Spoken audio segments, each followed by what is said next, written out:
সারা দেশে যে এখন তেলের সংকট, কিন্তু দেখেন গাড়ি চলা কিন্তু বাদ নাই। তেলের সংকট থাকাকালীনও তারপরও অনেক গাড়ি চলতে আছে। তো হয়তো ডিজেলের সংকট কম, কিন্তু পেট্রোল আর অক্টেনের সংকট বেশি। দেখেন কি অবস্থা।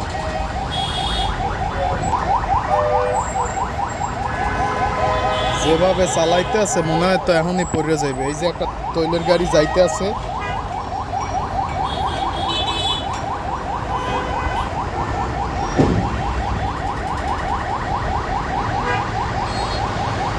দেখছেন কি অবস্থা, কিভাবে জ্বালাই যাইতে আছে, জ্যাম। তারপরও তারা রিক্স লইয়া যাইতে আছে।